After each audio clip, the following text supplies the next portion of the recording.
স্বল্পোন্নত দেশ থেকে উন্নয়নশীল দেশ হওয়ার পথে বড় ঝুঁকি মধ্যম আয়ের ফাঁদ। অর্থ প্রতিমন্ত্রী এমন শঙ্কার কথা বললেও অর্থমন্ত্রীর আত্মবিশ্বাস, দেশের পরিশ্রমী মানুষ, দূরদর্শী উদ্যোক্তা আর তরুণ জনগোষ্ঠীর কাঁধে ভর দিয়ে সব চ্যালেঞ্জ মোকাবিলা করতে পারবে বাংলাদেশ।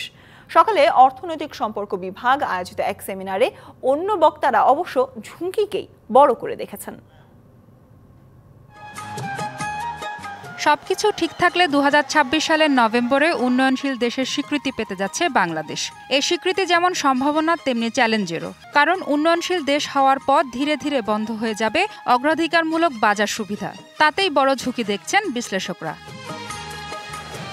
সতর্কতা হিসেবে তাদের পরামর্শ যত বেশি দেশের সঙ্গে সম্ভব দ্বিপাক্ষিক বাণিজ্য চুক্তি বাড়ানোর। উন্নয়নশীল দেশ হলে সরকার চাইলেও দেশীয় শিল্পকে সরাসরি কোনো সুরক্ষা দিতে পারবে না, দেওয়া যাবে না ইচ্ছেমতো ভর্তুকি। শিল্পখাতকে টিকে থাকতে হবে বিশ্ববাজারে প্রতিযোগিতা করেই। সে কথা স্মরণ করিয়ে দিয়ে অর্থ প্রতিমন্ত্রী সাবধান করলেন, অনেক দেশই উন্নয়নশীল দেশের স্বীকৃতি নিয়েও এগোতে পারেনি। উন্নয়নশীল দেশ হওয়ার সম্মানের এটি অনেক সম্ভাবনা নিয়ে আসবে।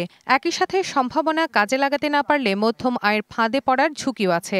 বেশ কয়েকটি দেশ উন্নয়নশীল দেশের মর্যাদা ধরে রাখতে পারেনি। আমাদের সে বিষয়টিও মাথায় রাখা দরকার। আমাদের এমনভাবে প্রস্তুতি নিতে হবে যেন আমরা সব সম্ভাবনা শতভাগ কাজে লাগাতে পারি।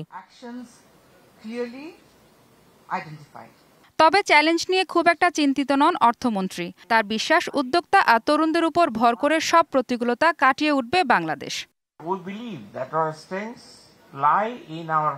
স্বল্পোন্নত দেশ থেকে উন্নয়নশীল দেশে উত্তরণের পথে সব চ্যালেঞ্জ মোকাবেলা করেই এগিয়ে যাবে বাংলাদেশ। এই অগ্রযাত্রায় তরুণ ও কর্মক্ষম গোষ্ঠী মূল ভূমিকা পালন করবে বলে আমি বিশ্বাস করি। এ সময় উন্নয়নশীল দেশ হওয়ার পথে কেবল অর্থনৈতিক সূচকের উন্নয়নে আটকে না থেকে পরিবেশ ও সামাজিক সূচকগুলোতেও যেন দৃশ্যমান উন্নতি হয় সেদিকে সমান নজর রাখার তাগিদ দেন আলোচকরা। মাহফুজা বৃষ্টি, ডিবিসি নিউজ, ঢাকা।